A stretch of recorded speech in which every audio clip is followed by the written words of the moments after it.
everyone. Today we have our another new episode and we are discussing on from climate change to climate collapse. We have our world famous speaker, Mr. Giri, Professor Rob Enderle, Madam Ali Rice, and Mr. David Smith. You know, World Health Economic Forum, we are developing climate center of excellence. Definitely Professor David Smith is a part of Tando. We are working with them. And recently I want to give thanks to all of our speaker, World Talent Economic Forum institutions, selected by Bangladesh government for UNESCO Global Citizen Award. So I want to give thanks those who continuously support World Talent Economic Forum, and definitely your inspiration, your contributions actually changing emerging economy. So this time we are launching our Center of Excellence with iBeyond and with Tando. And definitely your contributions will be very valuable for our policy development. So this time, Lieutenant General Motiur Rahman from Bangladesh Defense, he actually proposed this dialogue for policy development from climate change to climate collapse, especially countries like Bangladesh, India, Maldives, many countries in South Asia and Asia Pacific. We are heavily affected by the climate change, and it's look like now climate collapse. So what we can do, will be our actions, how we can develop better policy, that is the concern for today's sessions. First I want to bring these questions to Mr. Giri. What scientific evidence suggests we are moving from gradual climate change toward rapid climate collapse? Yes, first of all, I would like to acknowledge my presence here. Thank you for being here. Hello to my fellow speakers and hello to organizer, Mr. Sharif. My name is Jiří Borč, and originally I studied agriculture. My major was at that time, this is 20 or 30 even years ago, my major was waste management. Especially I concentrated on the composting. So this means bio waste. However, later I started to be even interested in the waste-less world in general.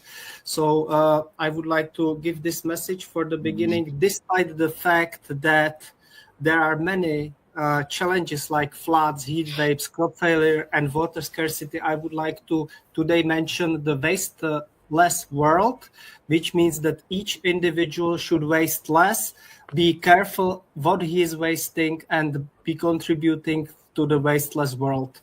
This is my short message for this moment, and I am looking forward to the discussion. Thank you. Thank you. Mr. Rob, what your response about this question? What scientific evidence suggests we are moving from gradual climate change to a rapid climate collapse? Well, certainly the fact that we've had world record temperatures, 100,000-year storms occurring on a regular cadence would indicate that we're reaching a point of near no return as the climate begins to spiral out of control. We appear to be reaching a point where we may not be able to mitigate the coming problems if we don't do something fairly serious fairly quickly. And I believe we're at about 98% of the scientific community is in agreement that we're experiencing a time of climate change. So the scientific community appears to be largely supportive of this event. There are outliers. There are people that believe that we're not going through climate change. This is some kind of a seasonal event or cyclical event. I did read a politician who wasn't particularly well-founded argue that we're somehow closer to the sun, and that's what's causing the issue. But he's not supported by scientific evidence I could find. So we've got a lot of theories, but the majority of them do focus on the fact, or do conclude that we are experiencing an extreme event.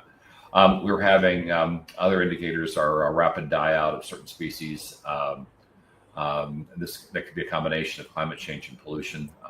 Both of them are negative. In fact, often I wonder if we should be focusing on the pollution aspect of what it is we'd like people to stop, as opposed to the climate change aspect, because the health impact on individuals is going to be much sooner for many of us than the climate change impact, at least from the standpoint of making life unsustainable on the planet. Making your own personal life unsustainable would seem to be a much more compelling, at least short-term argument moment.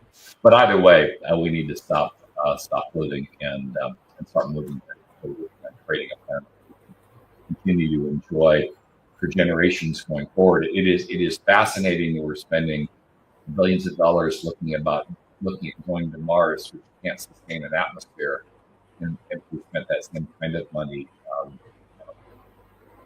our own planet, we would probably have a much higher return on those investments, and it'd be much more viable. Right now, it is not clear you could even live on Mars. You'd have to go subterranean to be able to survive there. So and we can do that here much more easily, and hopefully we won't have to. So that's my opening comment. I'll pass over to Ali, who has an interesting T-shirt this morning. Thank you, Madam Ali Rice. What do you want to discuss on that particular question? Okay, so because I kind of extend on what Rob said, that we've had the highest temperatures recorded in the UK ever. We've had the driest spring and summer as well, so we've got a real lack of water, and obviously we're in a moderate climate, so it's really unusual. And as I was saying that, the landscape at the moment looks more like California than it does the Cotswolds. So yeah. And for me as well, I've been always kind of very environmentally conscious. And, one of the foundations that's always resonated with me is the David Suzuki Foundation. And the reason that I know about them is I saw Seven Suzuki when she was 12 years old. And she was at the United Nations summit at Rio. And she kind of stopped all the politicians in their tracks for, through the speech that she did. And I was just amazed with her knowledge and, the way that she spoke.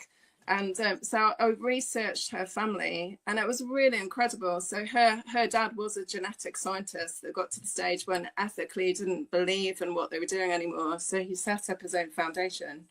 And, and that was back in the 1990s.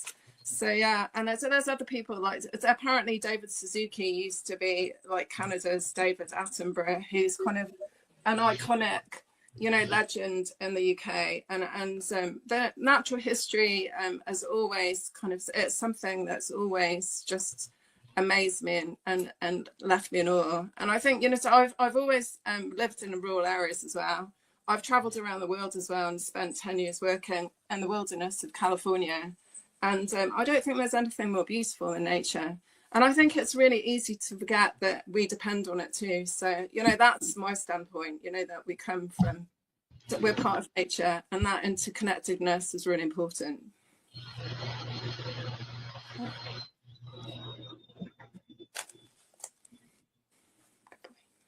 I think David's up next. Well, I look forward to hearing from you as we go forward. Now, this topic is a very interesting one as we go forward, because we know that from our historical records and things, the climate has gone up pretty rapid shifts in the past and is doing so now under our human-induced warming. I can go back and look at all the fossil records and things and see we've gone through times of very significant changes in the past. But however, if we look at where we are today, there's major bodies of evidence that centers on climate tipping points, I guess is the best way to put it, where systems become self-perpetuating beyond a warming level. Now, some great examples of this is what we see with the Amazon rainforest dieback and how it has changed with dramatic droughts there, deforestation, and creating some really massive feedback loops. We've seen things with the Greenland ice sheets and some of the West Antarctic ones as well.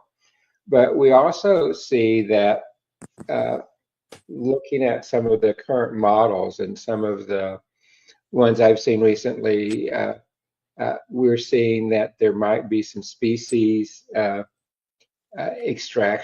extinctions coming up, even with some rapid net zero emission changes.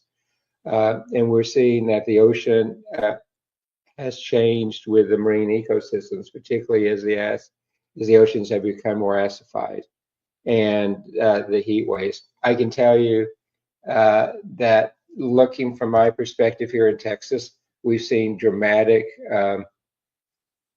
climate changes with the flooding of a few weeks ago that killed over 150 people. We have a tropical depression coming up today and tomorrow that will further put rain in that area.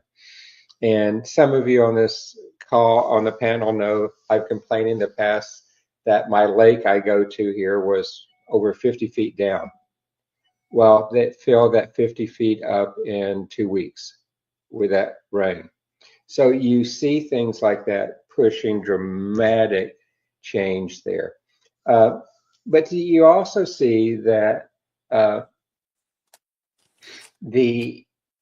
some of the scientists don't agree with part of this there too, because they're seeing that the early warning signs are looking at that we're seeing a shift coming. We're seeing the cycles beginning to change and going back and forth. But even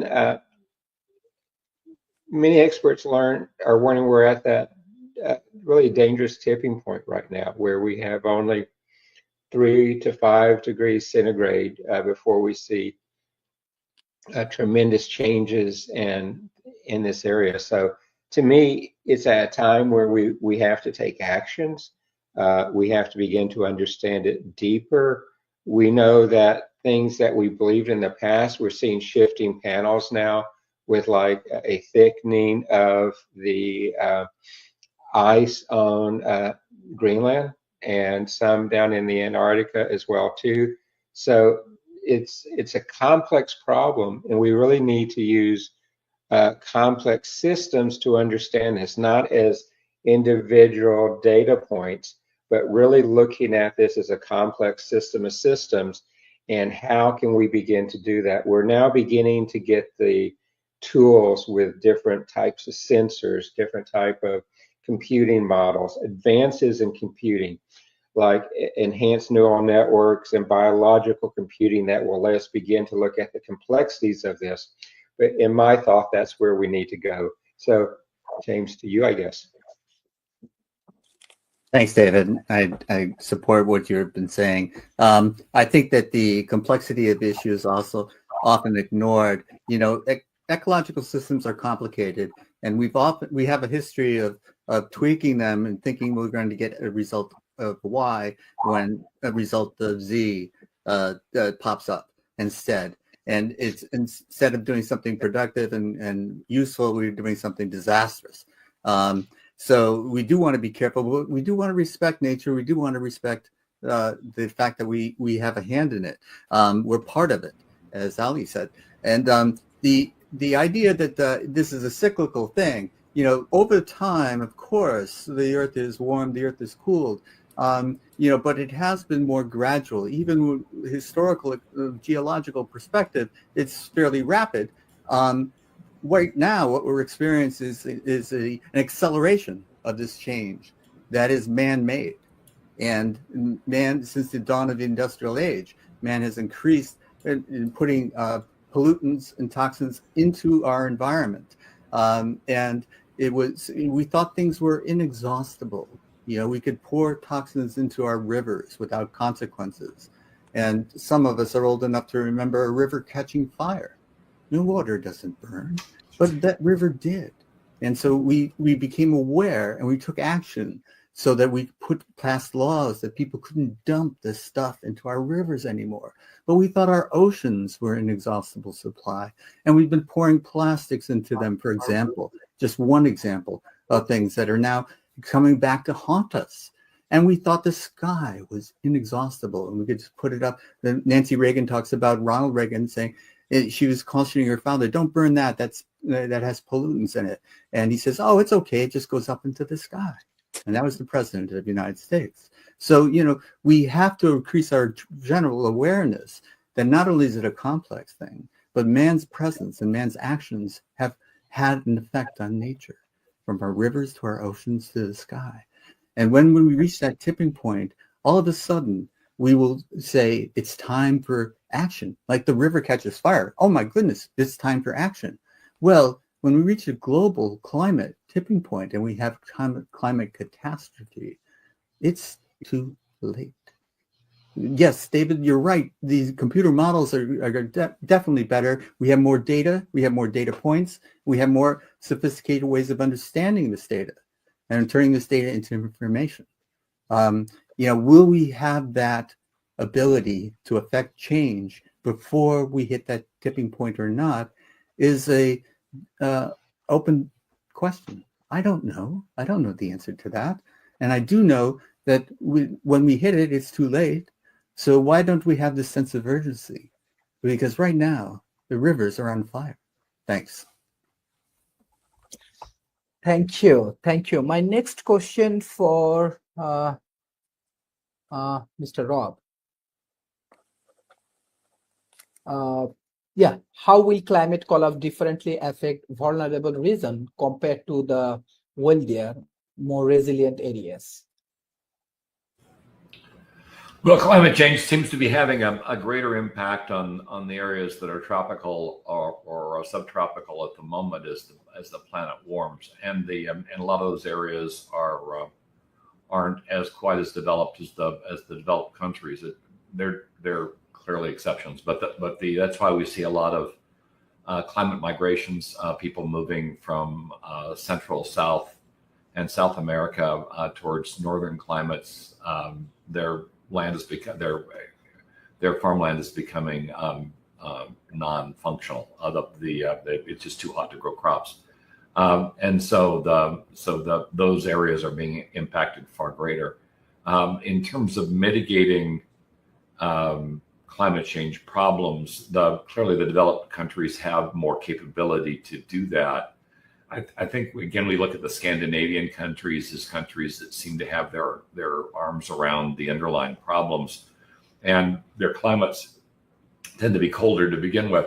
And so climate change, at least of the short-term pollution, of course, works against everybody's best interest, but warming does actually help some of the countries that are more northernly and have colder climates, because their climates are warming up, and so they're getting more farming capability as the warmer climates are losing it.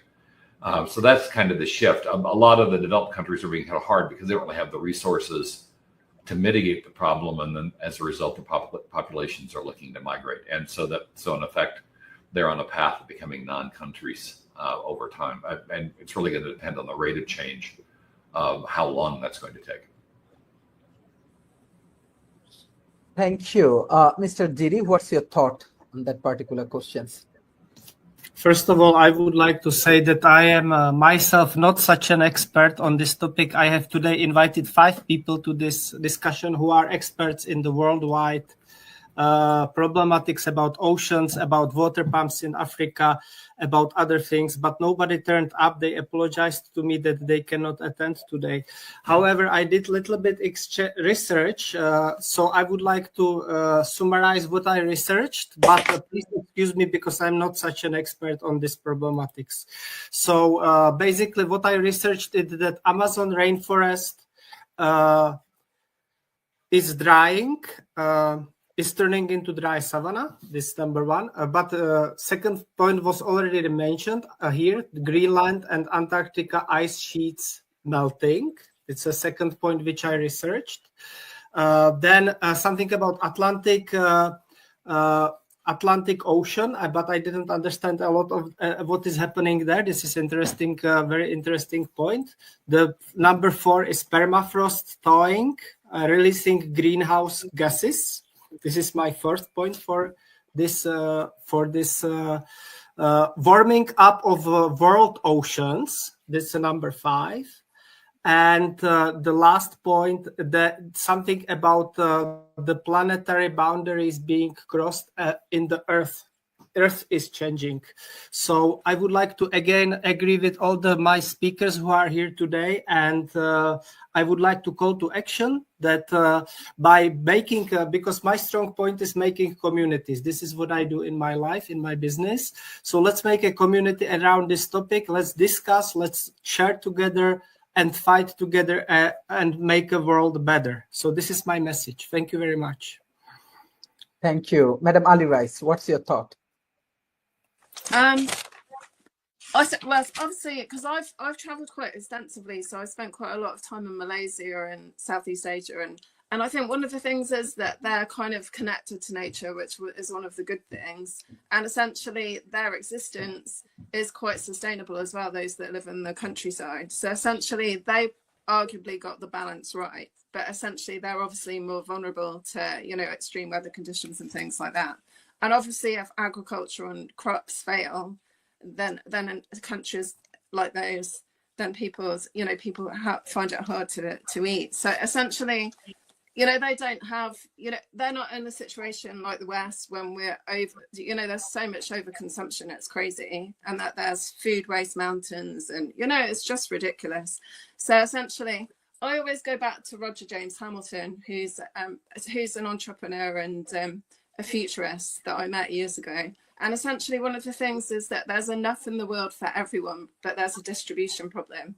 And essentially, there's enough food for everyone. There's arguably enough water as well. And essentially, I think it's the way that we use our resources and the way we tend to, the extraction as well of everything. And I think we're the only species in the world that don't live sustainably and take too much, and and don't. And there's other, so I just think I think we just have to question our values. One of my favorite quotes I found actually was from David Suzuki's wife. I'm going to say this now. Basically, she was talking and she said, our Western point of view currently overvalues the linear, reductionist left brain. This lack of balance is destroying ecosystems and culture. And her focus is to bring back right brain thinking, that of indigenous people, women, poets, musicians, and philosophers back into the equation, because it makes more sense to not just use half a brain, but use both sides. And essentially, I do think, that it's really important that we're connected and we're aware and we've got a consciousness about everything we do, even the way we purchase things. So, we live right near Evesham, which is the second garden of England. And essentially, it makes more sense to buy local produce than it does to buy stuff that's imported in. And I think the thing is that the more that we, the less we demand of things from overseas, and the more we kind of actually take, use produce that's locally driven, just kind of costs the earth less, costs us less. It brings good business for, So essentially, I think it's just the way we think of things and the kind of the ethical choices we make that are really important. Thank you. Mr. David Smith, my next question for you. What tipping point, environmental, social, or economical, are most likely to trigger irreversible collapse? Or if you measure this environmental, socials, and economical point of views for this climate collapse? Can you unmute, please?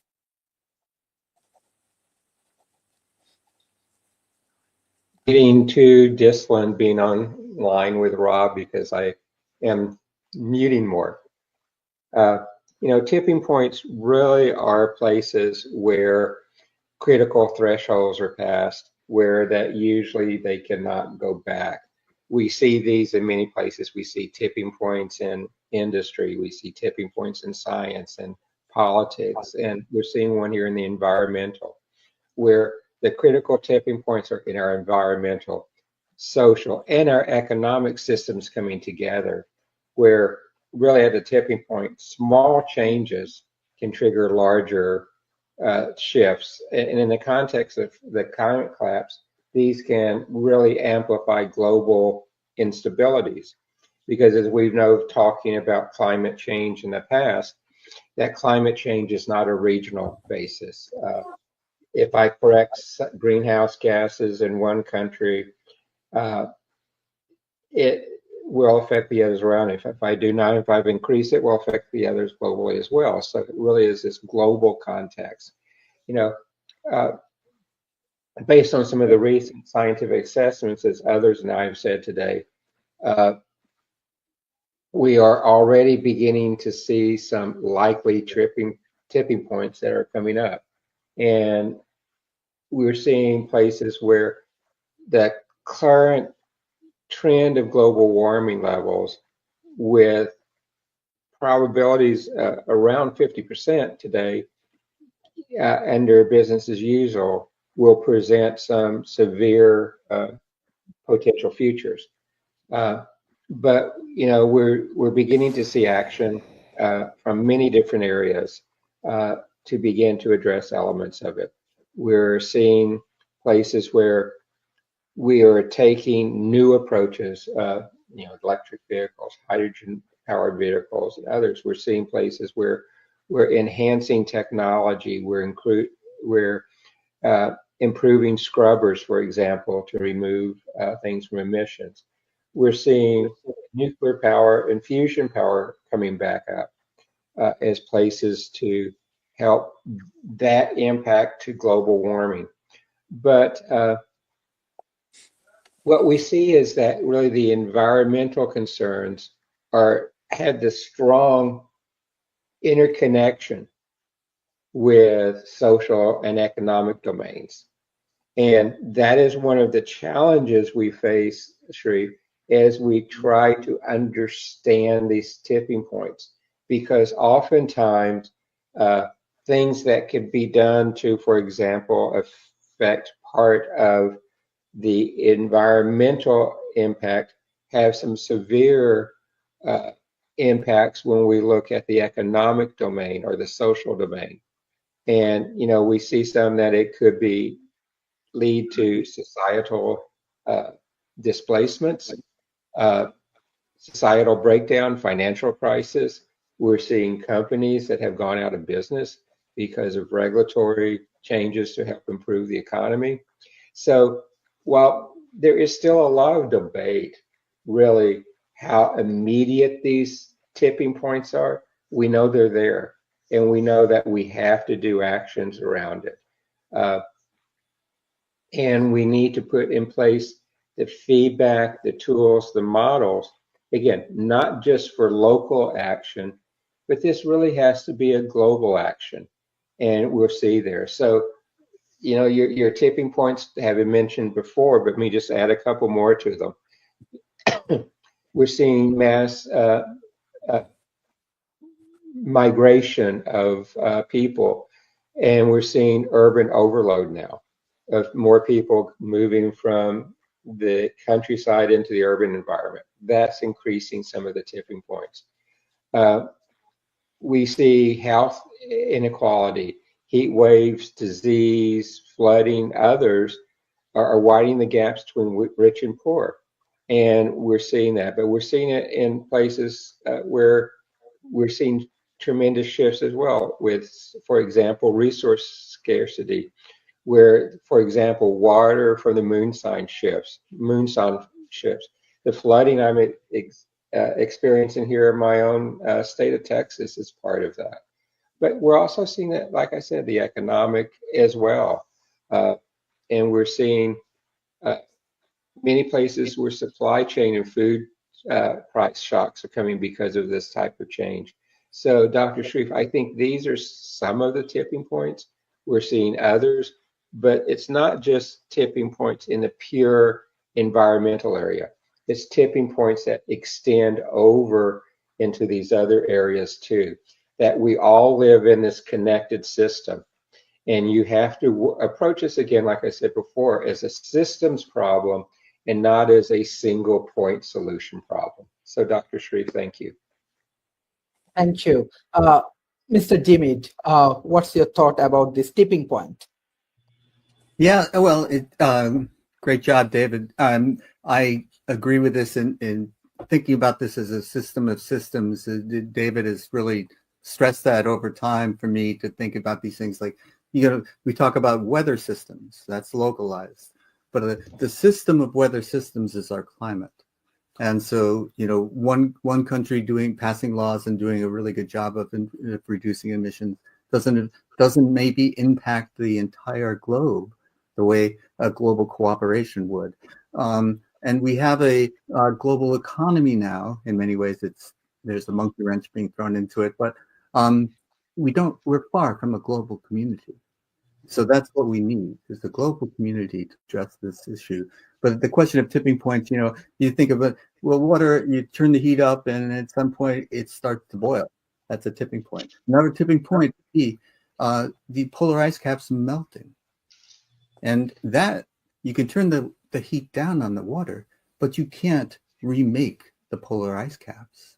And the polar ice caps melting would increase the level of the oceans. And cities like Miami and New York would experience tremendous change, catastrophic changes.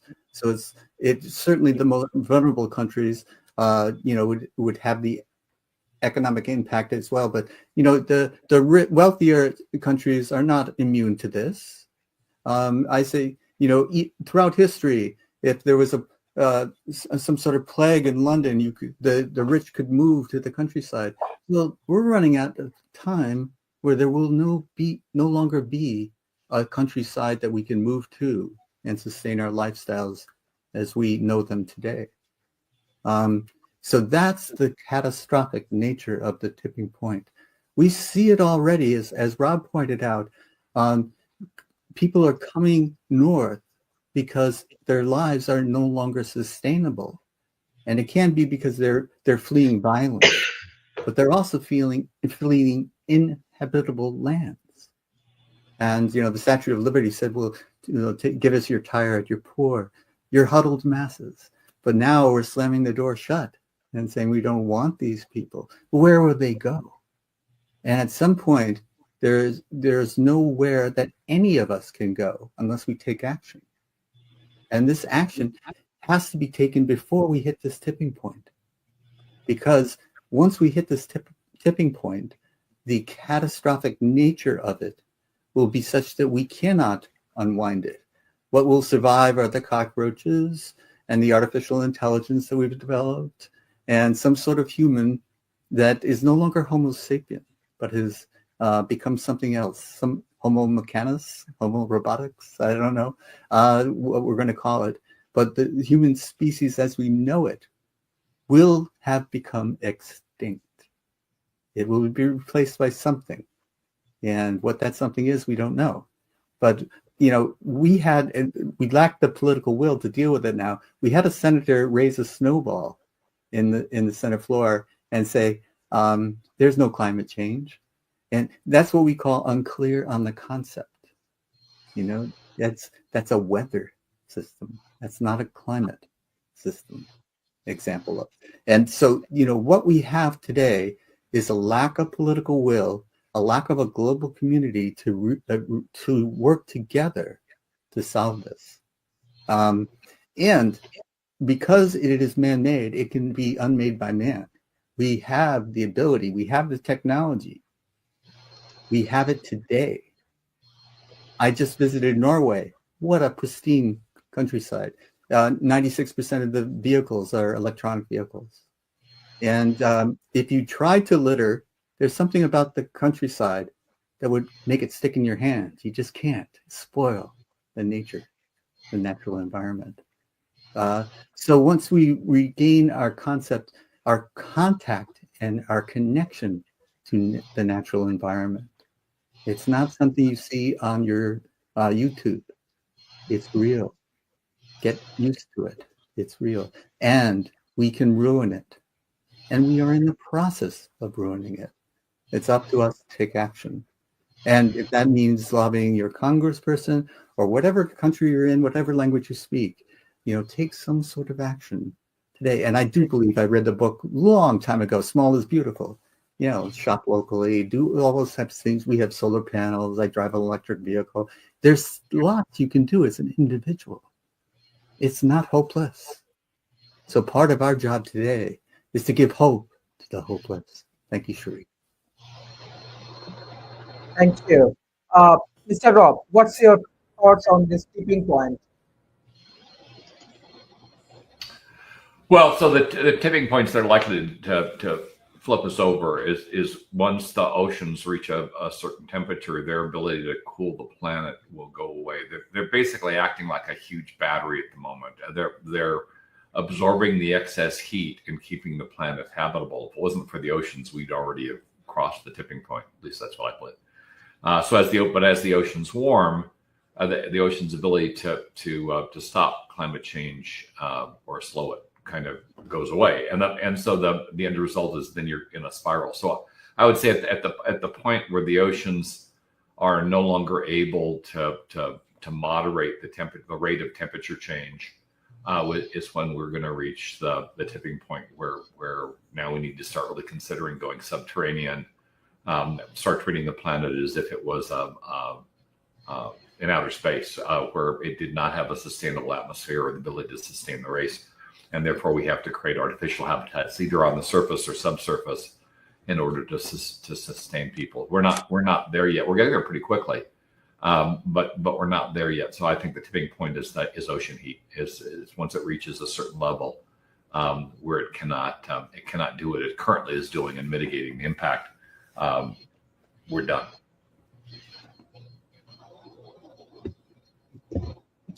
Thank you.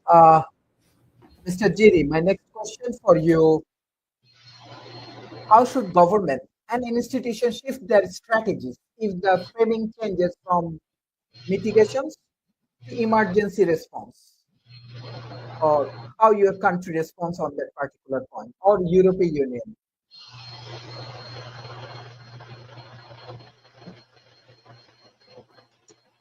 Question for me, right? Yes. Yes. I would like to, first of all, answer the previous question. It's like a domino effect. If you know the game domino, when you push one game, the other are falling. So this is what I researched. Antarctic permafrost thawing, faster warming, Amazon dieback, reduced rainfall, agriculture collapse, mass migration, and political instability. But let's hope that we can still we can still make it better and avoid this. So let's be positive. And to answer my question, I am based in the Czech Republic. To answer your question, Sharif, I am based in the middle of the Europe, in the Czech Republic. Czech Republic is part of the European Union. So we have a research institute, we have universities, we have companies, and these institutions are, I hope, and I try to educate myself in this field, trying to work together and make these problems which we are discussing, like emissions and gas effects and other fighting together against this and make the world better. So again, I would like to say that I'm not an expert on this, but I'm very happy to be here with you guys. I hand over, please. Thank you. Madam Ali Rice. From my point of view, I also think that industries that do the most polluting have a lot to answer for. So one of the things that I think they should do is the petrochemical industries and the fossil fuels. Over in the UK, they were talking about making them give windfall tax back to the government so that it actually kind of affected other ways of producing energy. And in my research, the UK has made massive strides forward. So essentially, I think it's almost 50% of our energy is actually created sustainably through wind and solar and bioenergy as well. So I think the thing is that I think and the problem is that most of the big commercial kind of fossil industries are kind of in bed with all the governments, and that's the problem. Is essentially it's not in their interests to curtail what they do because of the impact it makes on everybody's lives. And essentially, unless you've got an electric car, that we're all part of the problem as well, and we're so kind of interwoven with the way things are in the system. It's really hard to come away from it and change it. But so the only way to do it is kind of make radical changes, and essentially that emergency and immediacy needs to happen now or in the next 5 years, not in 2035 or 2040. And essentially, as far as I can see, the reason that they give a long-term kind of view so that they won't make changes until then is because industries won't change or can't change, or because other people's livelihoods depend on it. So essentially the ecology much more than any economy, because the thing is, if we don't have clean air or clean water, that we're all really bad place. That health and well-being needs, and it was obviously the biodiversity of the world also is intrinsic to our health and well-being as well. So it's not just our life, but the creatures and the plants and animals around us that create that kind of ecosystem that works. So I just think that they should hold the people that pollute most to account more. But from what I can see, they don't. Yeah. Thank you, Mr. David Smith. My next question for you: how should government and institutions shift their strategies if the framing changes from mitigations to emergency response? Well, Dr. Sharif, there's a lot to say in there, because what we have seen in really, I think, the last decade, as we look at climate change, is we've seen climate change managed as a mitigation strategy. And how can we mitigate these changes to what your question is referring to as an emergency response, to get into that area? And governments would have to acknowledge that it's an existential crisis, with the tipping points we've talked about already in place, or that are predicted to be imminent there. So this means you have to reframe the government, you have to reframe the institutions, and that includes academic institutions, political institutions, and commercial institutions, to treat climate change collapse with a sense of urgency, as though it was a global war, as though it was a pandemic. And you have to really prioritize not just rapid action, but coordinated action to limit damages by this, and to protect really vulnerable populations, vulnerable ecosystems,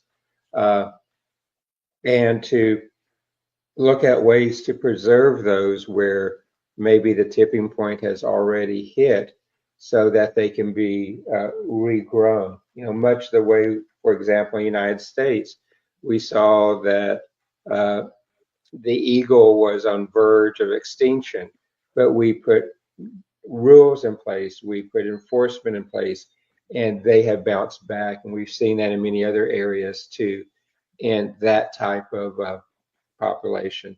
So we need to really look at, and I hate this term, but I'm going to use it, wartime-like mobilization, pandemic-like mobilization, to begin to see how can we shift this into that type of emergency response you proposed in your question, Dr. Sharif. And we need to look at that. We have to really not declare a climate emergency. We need to do that global coordination. To do this, we have to look at really a fairly massive financial reallocation, because we have to put money and resources behind doing this. We have to put in place, I believe, enhanced early warning monitoring systems. We have to really look at enhancements to our artificial intelligence, our sensors, our satellites, our drones, to begin to understand this at the other side. I also think we need to look at our infrastructure. It's like what we're trying to do here, and I hate referring back to this, but it's so recent, such an example. We have to harden our infrastructure. We're building new flood defenses. We're putting in early warning systems, sensors. We're looking at how to do climate smart agriculture to begin to manage part of this. And we really need to understand that we need to, as we go to this emergency mode, we have to retrain. We have to influence societal responses. we have to give populations the amount of education and training to understand it. Because I can tell you some of the statistics I've seen, probably 85% of the world do not believe we're in a climate crisis. And so you have to educate them of that fact. So Dr. Sharif, I think that's my answer. Thank you. Mr. Jim, my next question for you, what role can technology and innovation play in averting or adapting to climate collapse scenarios? Well, yeah, I'll kind of mix the answer to the last question and this one, because I do think that we have the governments and institutions, they have to change, but we have to realize that, take the United States as an example. The people who make policy are heavily influenced by the industries that are doing the polluting. And so it's follow the money kind of thing. And so we can elect people but they're getting their campaigns funded by big money that is being generated while it's polluting the atmosphere. And they're going to pass policy that's favorable to them and not to people who are investing. And right now we're defunding solar, really unfunding solar and wind and all that type of research. And those technologies are on the cusp of making a difference. So people think it's a small difference, but any difference matters. And these small differences add up to something larger if we had the will to do it. So we lack the will. But the technology that we have put in place is available to us today. We lack the will to implement it. And I'm going to use the dreaded R word, the regulations. And people are against regulations, but the example of the rivers catching fire, we passed regulations. And was it disruptive to companies? Yes. Did some people have their profits hurt? Yes. Were some jobs lost? Yes. It is disruptive when you pass regulations to preserve the environment, to make sure that the river isn't polluted so that it catches fire, that the ocean's temperature doesn't rise to the fact that it's catastrophic. When you pass regulations, there will be an effect, and that effect will be disruptive. And people do not want to face that. We still have this problem of denial that it's not happening. Yet, many of us know that it is an undeniable fact of life. That this change is occurring and we're reaching the tipping point. We're not that far from it. If we continue on our way, we'll reach it. So when are we going to get the political will? And again, if we get political will in one country, that's not enough. It has to be a global mission. And can we do this? Though our trade is supposedly, global now, we don't have a global community, any sense that we're in this together, yet we are. It's just the one earth that we have. And unless we can cooperate instead of compete, many of us are thinking that competition brings out the best in us. Well, a team cooperating can beat an individual competing. And this is one of the things that we need to think of, change our perspective about. It's, yes, we have a capitalist economy, but we have a democratic society. Your voice matters. And if you use your voice to affect change, in your sphere of influence and let them affect those in their sphere of influence. And this can grow. So this is not going to be a top-down thing. This is going to have to be a ground up. And the pressure is going to well up and change politicians' minds, the leaders of every country, any country that you're in, whatever language you speak, it's all the same problem.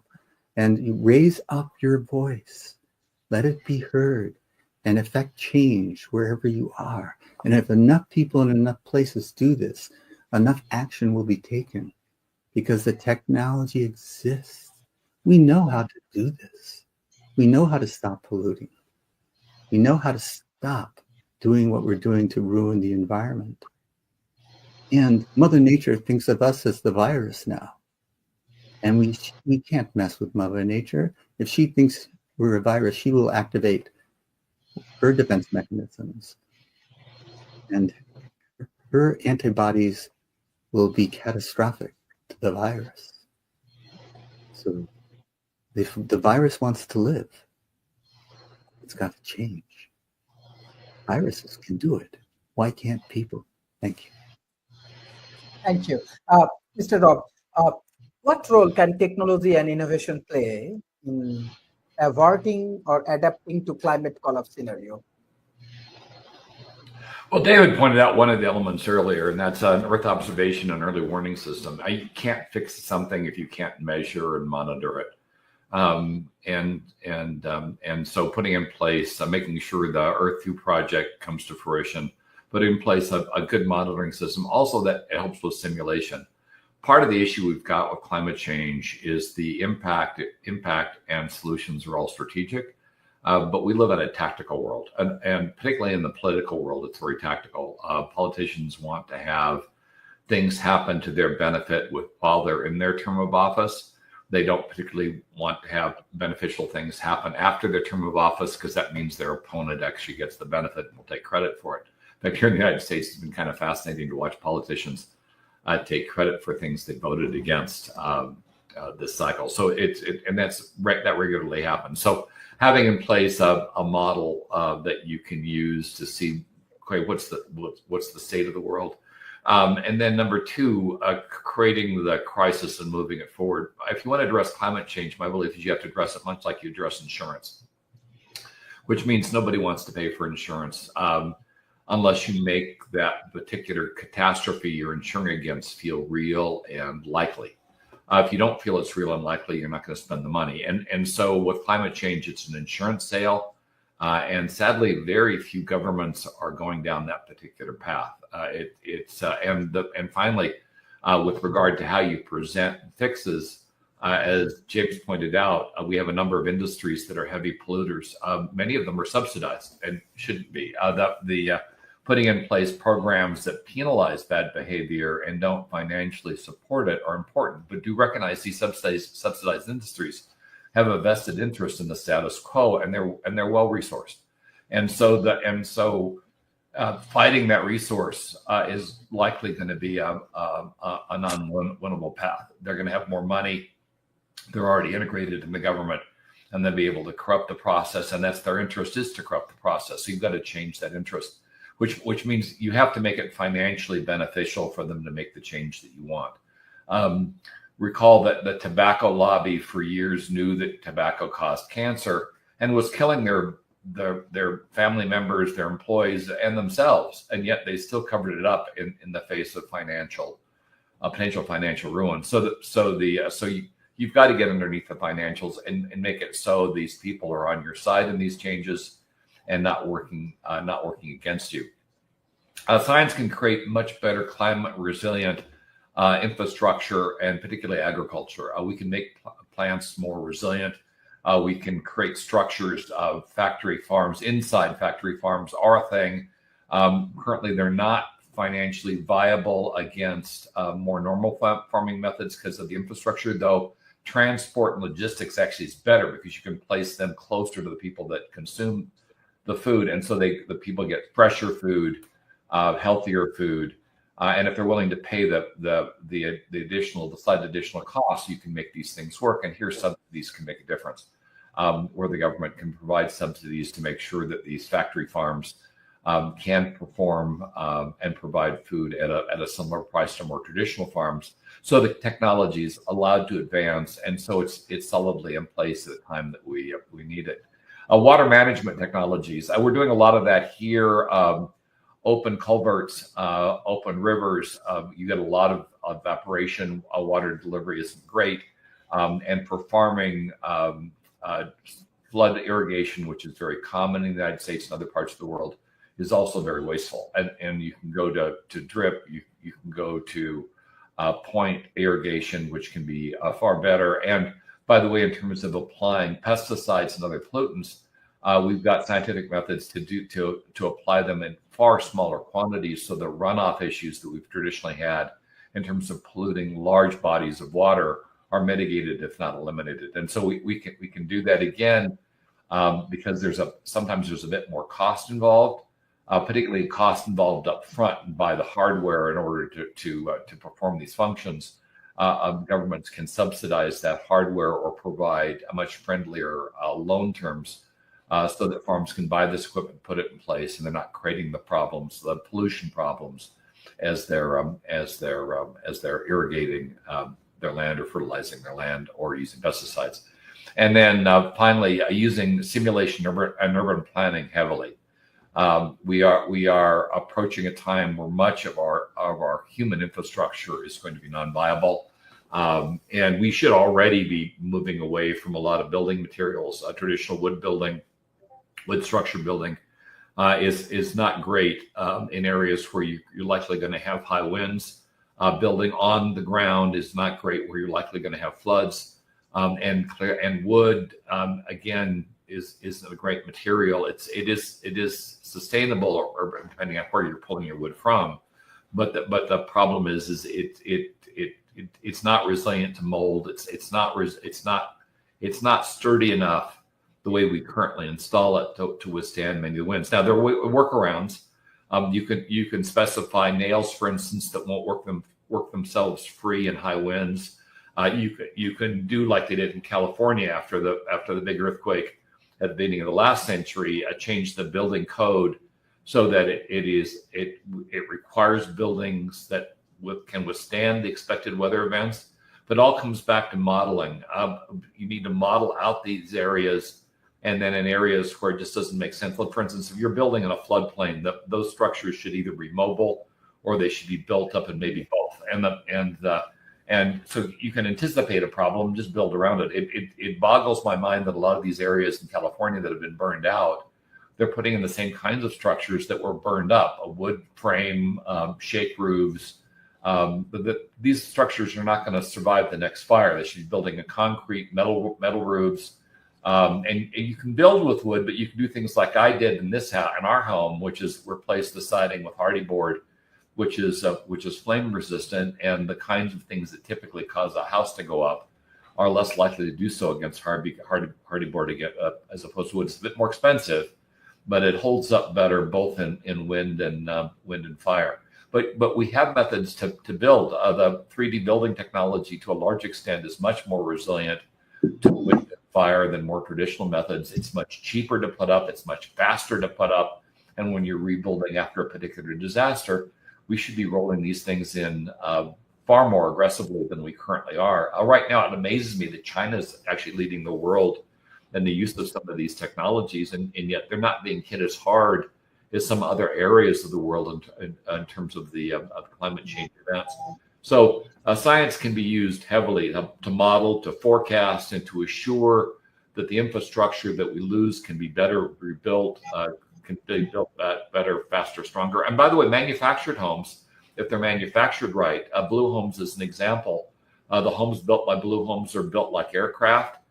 They're designed for hurricane force winds. The materials are resilient to mold, and if the buildings if the structures are relatively water resistant, but if they're built up, then they can survive flooding. They're a bit more expensive, but they go up very quickly. You can put up a Blue Home from foundation to occupancy in about 3 days, and requiring about 2 to 3 people to do it. So very fast. And so why not? Why not completely rethink using technology how we forecast, how we design, and how we build, so that how homes of tomorrow will be there tomorrow. One final example I'll give is that Disney House of the Future. If you have a chance to go back and look at that, it was built around the time I was born, but in the 50s. But I still remember the day they tried to tear that thing down, and they took the wrecking ball, and that wrecking ball swung at that house, and it bounced. I mean, and it was built out of fiberglass. And we could build houses like that could literally withstand extreme events and still remain functional. Why we don't is a problem. Thank you. My next question for Ali: how can communities prepare for systematic disruption to food, water, and energy system caused by collapse level events? So I think the thing is, in areas in the Western world, I think we're kind of covered in that we have kind of extreme events are very rare, and when they happen, communities pull together, and there's supplies that. But I think in poorer countries, I think that people just get wiped out, and their resources are slim or kind of negligible. So I think the thing is that it is really difficult to come up with solutions when people's crops, if they're living a life that's subsistence, so that they eat from hand to mouth, and they don't make money, they just continually, they're part of the cycle, and if that cycle fails and crops aren't there to so I think it is really tricky, and I think the thing is our perspective is very skewed because we're in the Western world. And that, we can go down to the shop and we know that there's always going to be food on the shelf, so essentially, and that's not necessarily true. My sister used to live in Malaysia for about 6 or 7 years, and she used to go to the local store, and there used to be dust outside and goats in the doorway. And essentially she could get, but I think there's an argument to say that there are good things about that, because essentially it's real food, it's got no preservatives in, it's not full of, it's things that aren't nutritious. So I think the thing is that there's pros and cons to the way the world's developed, but essentially I think the thing is that people need to have some kind of resource and readiness, so that when things do go awry, that there's a backup plan somehow. And actually that's the tricky thing, is vulnerable countries has very little kind of financial wealth or support, that a lot of communities are incredibly vulnerable. So yeah, and even here, the farming industry is heavily subsidized here, and as like milk's always been seen as a commodity, and the government subsidizes dairy farmers, so they produce milk, but they hardly make any profit. We used to live on a dairy farm, and they changed from cows to goats because they could double their income, just because goat milk kind of fetched more money. So I think there's also a thing that we don't necessarily value what we get from the shelves, because we just half about the process that whatever we buy has gone through to get there. And essentially, and there's another thing, anyone that eats meat, the whole industry of culling meat, is just there's a whole new level of things that there's a level of consciousness, and there is an argument. I think climate change is meant to be impacted by all the domestic animals on the world that we actually rear for our own kind of consumption. So essentially, there's arguments for all kinds of things, and it's tricky, especially with the vulnerable communities, to kind of know what to, because essentially, I think when they're in countries like that they manage to survive somehow, because they're in survival mode, really. So they're much more resourceful because they have to be. Thank you. Mr. David Smith, what's your response on this question? How can communities prepare for disruptions to food, water, and energy system caused by collapse level events? Well, Dr. Sharif, I'll try to be shorter on this one because of the time. But how some of the places they could prepare is things like climate smart agriculture, climate smart architecture, many areas where we can look at, for example, on the agriculture, adapt drought resistant crops, do vertical farming, look at ways to use technology like with precision irrigation to do it. Look at the local food systems. Look at ways to work with the building community. As kind of Rob was saying, I remember back around the same times when we saw them. In fact, Rob, I still today am astounded when we look at the ancient Roman roads and the ancient Roman aqueducts for moving water that have lasted all these periods of time. We can learn from some of those things, Dr. Sharif, as we apply it today to the issues we're facing. We also can go and look at ways to conserve water, to harvest water more effectively, to manage water more effectively when we have things. I hate to go back to the floods we had here, but those floods ended a drought in our major lakes where most of them are full or approaching full, but yet we still have capacity in our lakes to deal with events. My lake, we still have another 35 feet before it goes over the top of our dam spillway, so it can handle that surge. We need to plan for that. We need to use tools to model and simulate and do multiple scenarios to prepare for worst cases and best case cases. If climate change goes the way many are predicting, we need to prepare for energy systems disruptions. And, we've talked in the past how distributed energy, how mini and microgrids could be part of that, how we need to look at backup systems.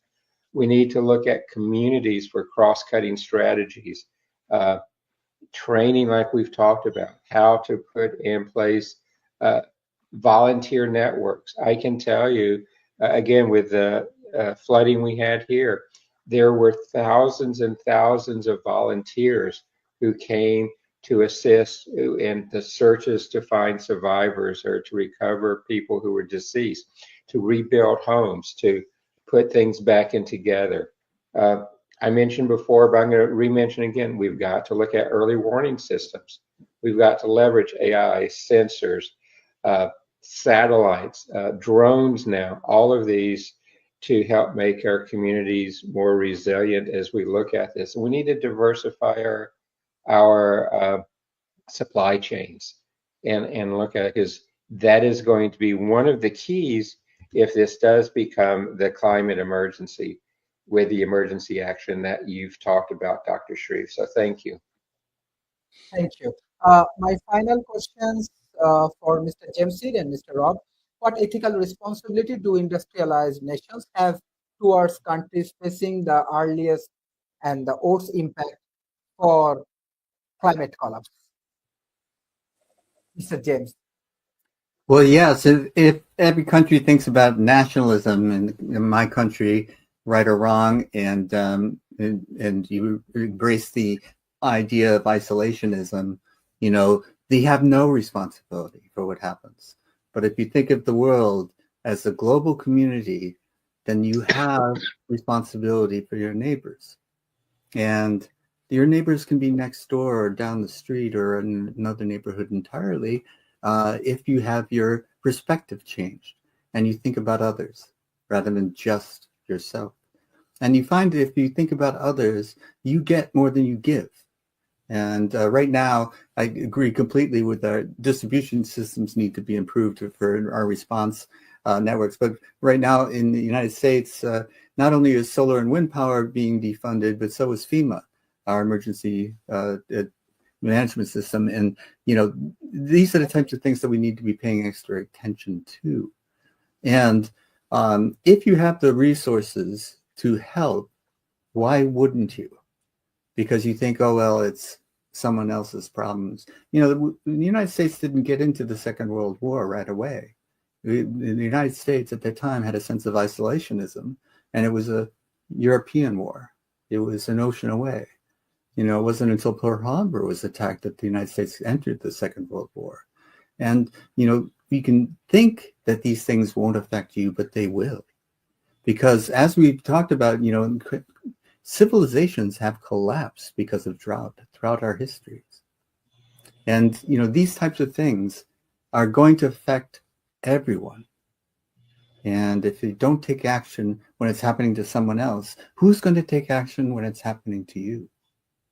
So you need to have a perspective change and think of this as we're all in this together.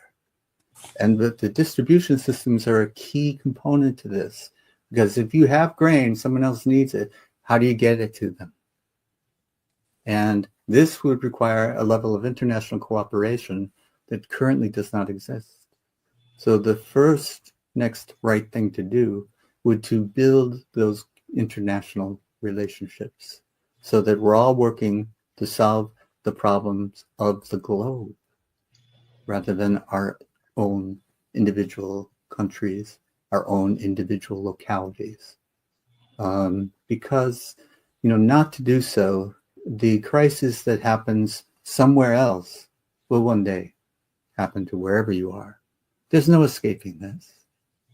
Thanks. And I must leave now, so I've enjoyed this great. Thank you. Thank you. Mr. Rob, what's your response on these final questions? What ethical responsibilities do industrialized nations have towards countries facing the earliest and the worst impact? Ethics is always an interesting question to ask because it varies so broadly between countries and individuals. However, there is the common but differentiated responsibility program that came out of the United Nations back in 1992 that provided a framework for dealing with climate change, and it had a number of elements. Financial assistance would be one of the big ones, where the developed countries would provide financial assistance for the developing countries so that they could better weather the underlying storms. Be funding for mitigation, for cutting emissions, as well as a loss and damage fund and funds to allow the environment to adapt to the changing environment.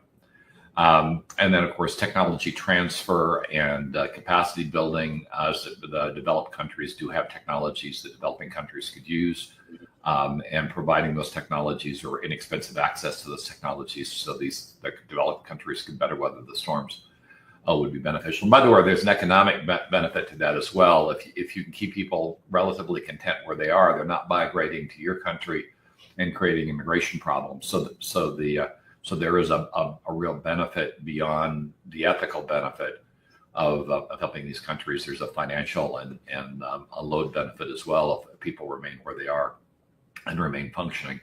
And then, of course, these developed countries should focus on reducing their own consumption and emissions. Clearly, it's something that's not really happening here in the U.S. But in terms of consumption, most economies are built on consumption. They're not built on reuse. They're not built on refurbishing. They're built on consumption, which means you buy it, you use it, you throw it out. I think that's fundamentally got to change. We can't sustain the amount of waste we're producing at the moment, and so shifting the economics from one where we use and dispose of something to one where we use, rebuild, reuse should provide much fewer pollutants and a much more sustainable path forward for all our economies. As was pointed out earlier, this needs to be a global effort. But the problem with talking about global efforts is people say, well, if they're not doing it, I'm not going to do it. And that's an easy argument to make, given that China produces about 50% of the global pollution, and the U.S. produces about 25%. Everybody else is kind of in the noise. And so the end result is I can certainly see other countries saying, well, if those countries aren't doing their fair share, why should we? The thing is everybody means everybody, and so if pressure can be applied to bring the other countries around, it should be. But more important, you can't put this off. These problems are real, and if we don't deal with them, well, we will eventually have to deal with them. But the worse they get, the harder that experience is going to be. I don't think any of us wants to live in a Mad Max future, but sadly, that's the one we're barreling towards. And so, if we want a different outcome to what it is we're doing, we need to change our behavior. That's it for me today. Thank you. Thank you, everyone, for joining today's session. I request all of our audience, please share our content as much as possible. And World Talent Economic Forum, we are developing Center of Excellence. So your thoughts, your idea, and your solutions will be very helpful for South Asian communities. Thank you, everyone, for joining today's sessions. And definitely, we need to be very much concerned about climate collapse. Even though I live in Bangladesh, there are a lot of negative impact of the climate, and so we have to work together. Thank you. Bye-bye, and take care. Thank you.